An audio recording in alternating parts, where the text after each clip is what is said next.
The neural network is now there, but it needs to be optimized better. And the typical way of doing this is with the backpropagation algorithm. I don't have a good way to teach it, and the best video I know on the topic is from 3Blue1Brown. So go watch it.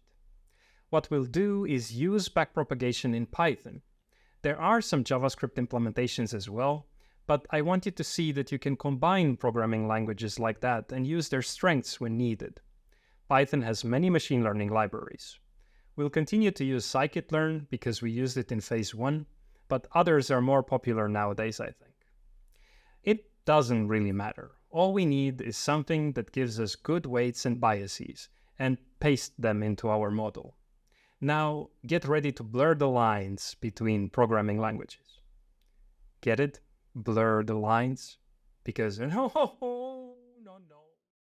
Gonna code, debug, and have fun. Coding with Radu. Coding with Radu. Gonna prototype and design. Coding with Radu. Coding with Radu. Let's code now. Make sure you have Python installed for this next part. Last time we used Python, we were in this Python folder, and we had this knn.py and some functions for reading the CSV features. We're going to make a new file similar to this knn, but we'll call it MLP. So copy and paste it here, rename MLP, and it's the same thing as knn for now. But we will include from this Scikit-learn library, not from neighbors this time, but from neural network, and we import the MLP classifier. It has an implementation of it already. Then here we write MLP, MLP, MLP. Everything looks the same. But here we are going to have this MLP classifier, and these parameters don't fit anymore. Instead, we should pass the number of hidden layers, and actually how many neurons should be on each hidden layer. So we have to use a tuple for that, and at the moment I just have here 10, because I want it to be the same kind of structure as we used last time in JavaScript. So let's pass here this hidden,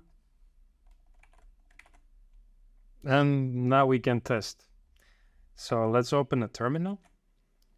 We normally worked inside of this node directory, so if you're still there, make sure that you're going to run this Python code by first going outside. So Python, the running command, and then going outside of the node folder, and then Python mlp.py. This is what will run this code.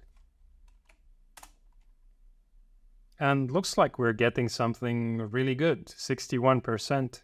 And an error here saying something about the optimization not being finished yet. And that's because there is a parameter that we can set to this classifier that it can iterate longer. So I'm going to pass this, set here max iter to 10,000. And let's save this and run this again. Now we get 66%, almost 67%, which is really good. Now, if you're going to run this code again, it's possible that you're going to get another accuracy here. Like now, it changed slightly. And that's because it also uses randomness of some kind. But if you want to have predictable results here, you can pass another parameter and fix the random state. It's still going to use randomness, but now the randomness is predetermined, if that makes sense. So saving this and running this gives us some value now, maybe 61%. I guess we weren't as lucky as we were before. But it's consistent. And if you change this value to something else, you will get some other accuracies there. Some of them will be more lucky, some of them not, depending on your luck, I guess. But I'm just gonna fix one here. I don't really care about the accuracy that much. 60% is definitely very good compared to what we were getting with random chance. But okay, this is just one of these printing in the console things. It's not so great. How to get it to work inside of our web application and see it in practice? Well, we have to first debug what this MLP object contains. And I'm going to start to print some of its properties, like the intercepts. So let's run this again. And you can see here two values, pretty much. The first value here are 10 numbers, and these are the biases for the neurons on the hidden layer, the 10 neurons on the hidden layer. And these ones here are the 8 biases for the output neurons, the 8 different classes. We can also print here the so-called coefficients. Run this again. And now we're getting something much bigger here. These are the weights. So the weights are much longer than the biases. So these intercepts and coefficients need to go over our model here. If I'm going to format this, we also have to specify neuron counts and the classes here. And then the network, we have the different levels. For each of them, we have inputs, outputs, and then the biases and the weights.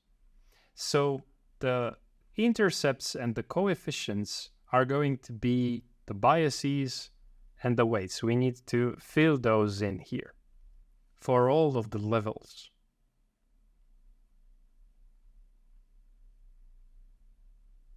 But the inputs and outputs, we don't need to worry about that because these are going to come in as a given. The inputs and the outputs are going to be calculated by the network. So really, we only need to pass here the weights and the biases and also these things that the model requires. So let me show you how to do that. Let's remove here this. And I'm going to need to know what these classes are. Let's define them in a list. Car, fish, house, tree, bicycle, guitar, pencil, clock. And now let's start forming our object. It's going to be this JSON object. And the neuron counts. Now, the values from this are going to be the length of x of 0, where we have the number of features, basically, for the input layer. And then the hidden, which is defined up here, followed by the length of the classes, which we just defined here. Then the classes, I'm just going to pass this object directly. And then the network, this is going to be a dictionary here with levels, which is going to be an empty list. And now these network levels is what we have to fill in from the intercepts and the coefficients. So I'm going to loop through all of the coefficients like this.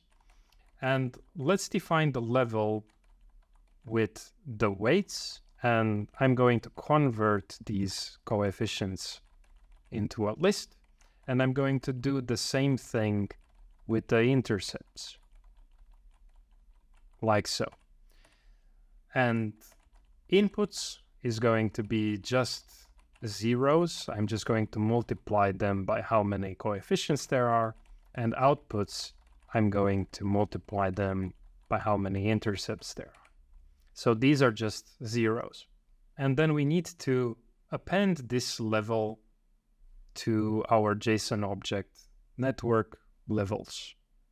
So this is a dictionary, so we refer to the keys like that, and append the level. Now, Python does have a JSON module, and we can import it here and use it to define a JSON object with an indent so we can read it more nicely. And now what we have to do is write this JSON object into our file here that we will use in our viewer. Both the one here in the models and the one in JS objects here. I will modify both of them in Python so we don't have to worry about it. Let's open the one in data models, model.json for writing, and write the JSON object. Now I'm going to copy this also for the JS object, the JavaScript object, and this is going to be in common JS objects and model.js, like that. And when we write it here, we also need to concatenate that string to assign it to an object. So const model is equal to, and let's concatenate with this, and then here at the end, concatenate with a semicolon. And now when we run this Python code again here in the terminal, let me first clear it up a bit. So if I'm going to run it again, it lists here the accuracy, but our models, the model.js file here, and also the model.json file here should have updated with the new values. So now the weights are going to be calculated from Python, and the biases come from Python, and the inputs outputs are turned into zeros. If we did everything correctly, then now we can run this run evaluation MLP, and it's actually now trying to improve that model if it can, but most likely it cannot. And it's done. Let's see it now in practice. I'm going to refresh the page. And there you have it, a neural network that now has 61.79% accuracy. And if we toggle this, we can see this confusion matrix looks much nicer. Quite similar what we got with the KNN actually. And the decision boundary is not going to help us much in these high dimensional spaces. But we now have a neural network here that actually is able to recognize things quite nicely, quite well, with 61.79% accuracy.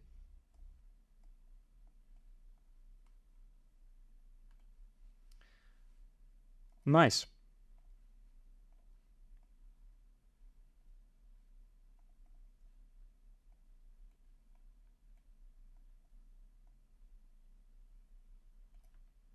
Okay, it's quite good actually. Now, I didn't plan to teach too many things about neural networks here. I plan to do that in phase 3 of my self-driving car course, after phase 2 is done. But let's try to investigate a bit using just 2 features again, so we can see also this decision boundary plot coming from a good neural network. I'm going to go here inside of common feature functions, and let's keep just the width and the height again.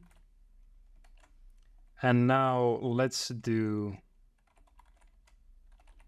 feature extraction with these 2 features only. And now let's do the training with Python. So we got 42.3% accuracy with just 2 features, which is comparable to the KNN we got previously with just 2 features. Now let's run the evaluation so it generates also the decision boundary plot. And something looks off. This 31.7% accuracy, what happened? It was supposed to be 42%. Why did it drop so much?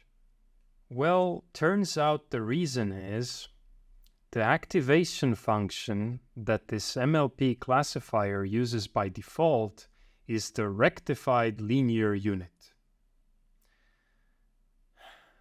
And we will need to implement this rectified linear unit into our JavaScript code for it to be fully compatible. Let's do this. I'm going to open here the network.js. And here where we're computing the outputs, we need to apply this ReLU activation function. Here goes.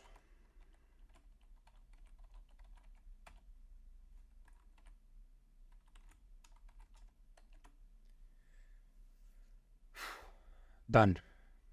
It's just a maximum between 0 and that other value.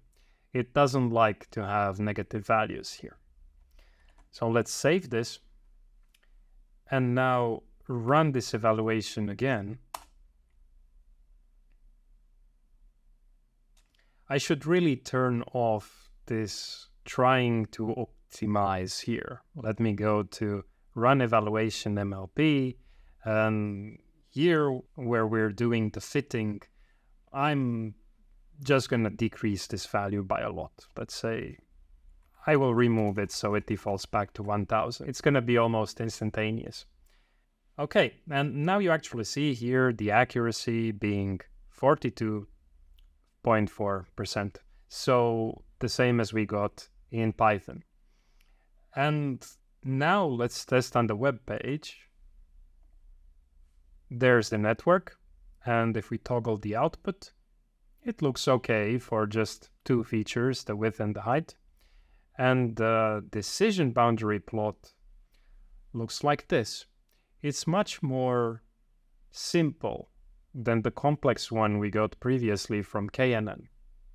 But otherwise, it's comparable in many ways. Like a section here for the pencils and one for the fish and this one for the clocks. I can obviously tell that they are there. Now, these activation functions, they are several of them, and you can check the documentation on the Scikit-learn library webpage, for example. If we go back in Python, we can actually pass them here. We could say activation set to hyperbolic tangent, for example.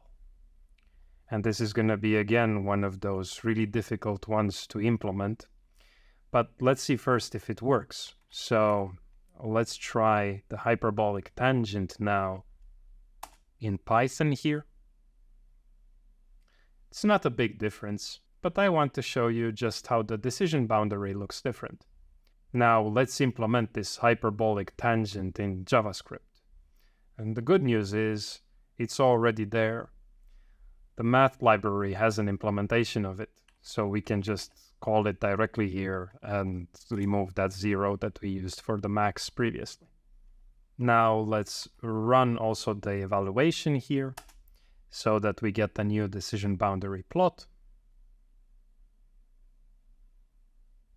And if we refresh, toggle the output, and again, you'll see that it looks more curved because of what we just did.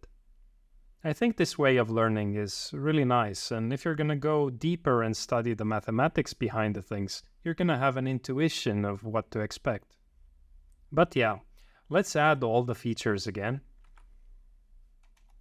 and see what effect this hyperbolic tangent has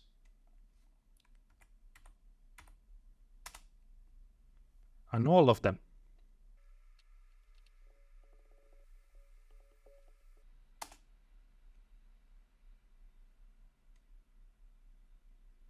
Wow, we got to 68% now. To see this on the web page, we don't really have to run the evaluation anymore, because the model is already there, and with so many features, the decision boundary plots are useless pretty much. So when we want to optimize, we can just run this Python code and open the viewer. Unless we change the features as well, then we have to do the feature extraction again. If we refresh the viewer, this is what we get. We have now this neural network here, and it starts to have kind of a structure. It's not anymore completely random if you look at the links. The matrix here looks better and better all the time. Almost 70% accuracy, so that's quite good. And this, I won't bother with it anymore. We can check also down here in the testing section to see that a lot of blues started appearing recently. And in many situations, all the drawings from one person are recognized. Starts to feel like this is actually doing something good.